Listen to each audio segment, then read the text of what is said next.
Takulandirani pano pa Lahiri KTV pamene timakupasirani mapulogalamu athu osiyanasiyana. Chomwe tingakupempheni tapangani like, share komanso subscribe kuti anthu ena aonere video iyi mosavuta pano pa Lahiri KTV. Baba anu komanso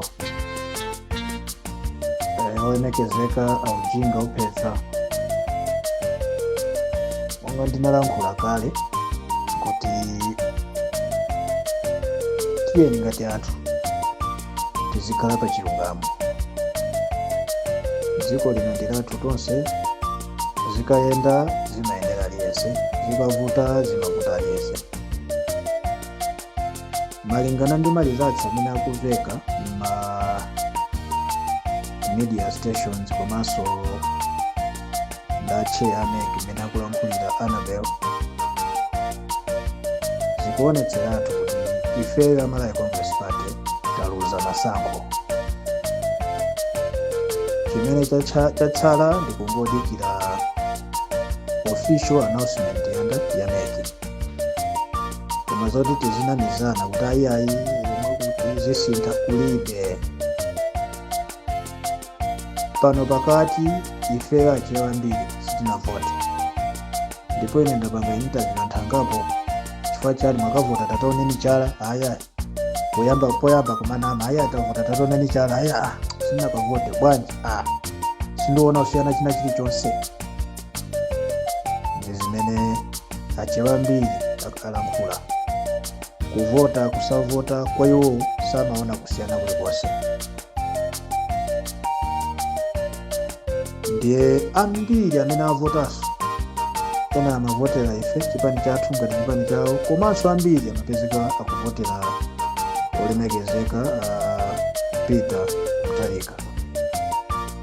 Ndiye pa Central Region Peter amapanga bwino kwambiri, ku Northern Region Peter amapanga bwino kwambiri, ku Southern kulikonse. If you go to all these regions Peter amachita bwino.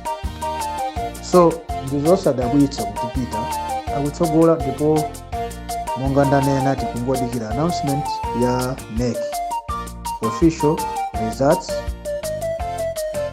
imene MEC atipatse. Koma to the look of things Peter is declared a winner. Ndiye koma kuti ifeyo ngati anthu pa Central Region komanso ngati anthu achipani cha Malawi Congress Party tiye tiyang'ane chachititsa ndi chani kuti anthu atikane. Chifukwa amene atikana si anthu okha akumwera, si anthu okha ku Eastern Region, si anthu okha ku Northern Region, including our own people in the Central Region atikana miserably. Chachititsa ndi chani? Failure of leadership, kulephera kwa atsogoleri athu. A president samava advice iliyonse kwa ife anthu, a secretary general samava advice iliyonse kwa ife anthu. Takhala tikulankhula from the word go titangolowa mboma. Izi sizabwino, sizimaveka. Awakuononga chosani sizimaveka. Katundu akukwera without any justification, anthu akuzunzika sizimaveka. Ndiye anthu dziko lonse la Malawi samakondwa nafe ndi style ya leadership yathu. Ndinalankhula kuti kodi mmene tikupita ku masankho tili mkatikati mwa campaign, kuzipezeka kuti madzi kulibe, no water supply kuchoka water board, magetsi akuzima on daily basis kuchokera ku Eskom, no any fuel in the filling stations kuchokera ku Ministry of Energy Nokima Mera. Kodi zinthu zimene zozo impact imene zabweretsa pa ground, are we serious kuti tikupita ku masankho tufuna kuti amalawi ativotere? Sizinaveka. Even ku accountant general pangadala hold ma payments during campaign, zonsezo zimaoneka. Ndipo nalankhula ine kudakulakulu campaign yetu kupanga bwanji kupeza a secretary general, organizing secretary, campaign director wose akuyenda na president. Malawi is big. Mmenera mugawani ma regional governor apatseni ma funds azipanga campaign mu region mwako. District chairman apatseni ma funds azipanga campaign mu district mwako.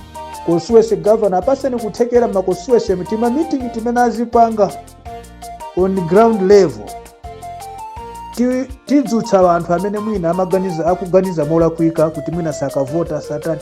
Tima meeting timene angapanga anthu aja mphamvu kuthekera kumene mungapatsa anthu aja m'mamizi adzutsana.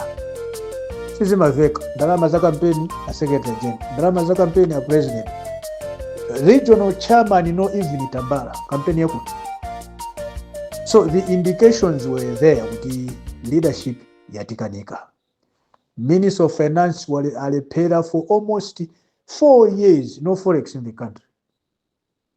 And zomanena kudale anthu ina kumalankhula zinthu zombwambwana ayi kukwera kwa katundu it's a global crisis pamene anthu anu akugula forex pa black market modula ndi awo kauda katundu you expect kuti agulitsa mofanana ndi mtengo wamayi kuwera. That is taking people for granted. Chosana nduna awa tezani munthu technocrat mwikeni ku finance. And they are doing in collaboration even with my governor of Reserve Bank, deputy governor. Chosani wonse pezani finance minister ukuku ku Reserve Bank kaniso anthu ena. Forex asamatulukire pa window. Akulowera pa khomo akutulukira pa window. Sizinaveke.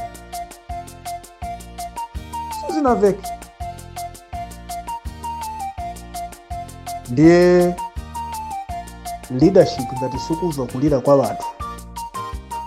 Anthu akupondedwa akulira yusuku chotsa phazi basi lichete. Kapena suku mulamula munthu amene akuchokuwaponda anthu kuti uchosa phazi ukavula za anthu. Uli chete. Zotsatira zake zimakhala zimene zachitikasi. Tinayamba kale. Awa mukugwirana ntchito apa ndi timu ya DPP. Amene anawapanga install kuchosa timu ya UDF ndi amene amasinthana boma. Amene akuperekera katundu kuboma zonse zofunika. These are the team of DPP. Pangani create your team. Kuli funds yosiyana amene yakuthandizani during campaign amene they have invested their resources into your campaign. Khalani pasi akuluakulu onani kuti kodi ku northern region atithandiza ndani, central region atithandiza ndani, southern region atithandiza ndani. Agaweni mzochitika zaboma muzitere limodzi as a network. Zosaveka okungo wasankha maudindo abazinduna wose akuluakulu kuchokera pa president zinduna wose kungo wapasa maudindo kuti atenga boma kupanga sideline aliyese amene adavutika naye ali ku opposition. Nkumapanga soma business nomwe aja timu ya DPP. No wonder kumapeto kuno service serious adayimitsa DPP. Because they were the people who were transacting with the ministers. Tinango chosema minister and the president. Koma timu yonse inalipo DPP. Ife timaunika ndipo tinaunikira from the word you go until today. Anthu wasama va. Ndi zimene akumana nazozo ndi zimene amayenera kumana nazo. Munthu wakalogontha mkhuto umakumana ndi zimene azathu atsogolera athu achipani chathu cha MCP akumana nazo. Kumapeto ndinene kuti zikapangidwa declare kumeki kuti DPP yawina MCP yaluza. Tiwapempha president, tiwapempha secretary general kuti atule pasi maudindo wawo. So that kubwere timu ku Malawi Congress Party imene ikhale counter ku DPP leadership kuti mwina 2025 awa atata akulepheranso amalawi akhale ndi alternative. Chifukwa ngati akuluakulu alephera apapa a president wathu a secretary general athu sangadzakhalenso alternative ya Malawi 2030.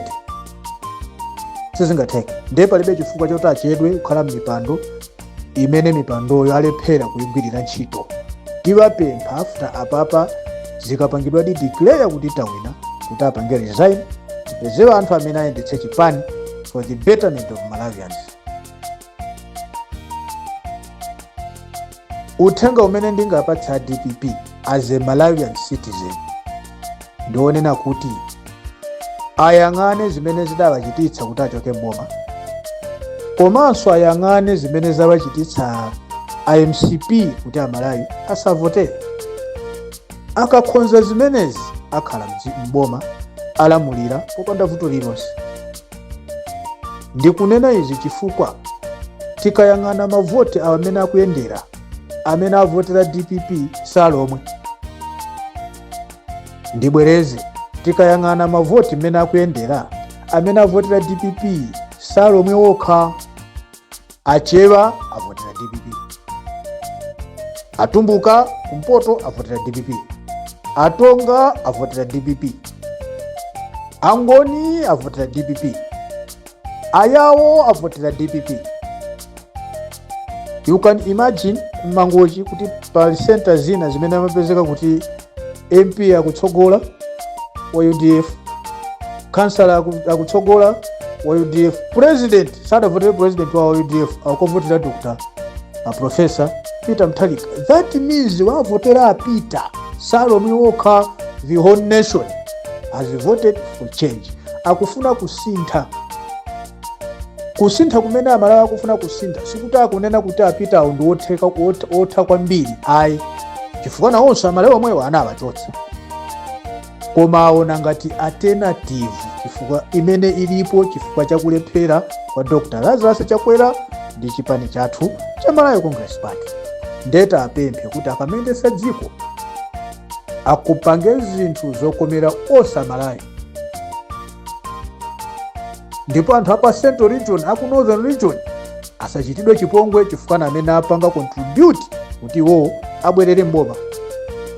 Alolera kukana anthu wawo for the change, suti chifukwa chowakonda DPP akungofuna change. Ndiye akabweretsanso zibwana zimene amapanga athuwa zomatenga the whole blantyre no minister, abwerezenso zibwana zimenezo pa center, abwerezenso ku north, angokhalaso 5 years. Amalawi podzavota adzachosaso. Pano amalawi sakuyang'ana mtundu, pano amalawi sakuyang'ana kuti ni chipani changani ichi, akufuna kusintha kwa zinthu. Ndi advice imene ndingapatse amene akuonetsa kuti akutsogola pa mavoti yawo, kuti akapangidwa declare a winner apitirize zitukuko zimene boma limene likutulukali linayamba mpaka zithe. Komanso keke agawe to the whole Malawians, because those are taxpayers' money belongs to every single Malawian. Iyi ndi advice imene ndimafuna ndipereke kwa anzathu amene atuluke boma after make kapanga declare a winner, ndi kwa anzathu amene akulowa boma after declared a winner.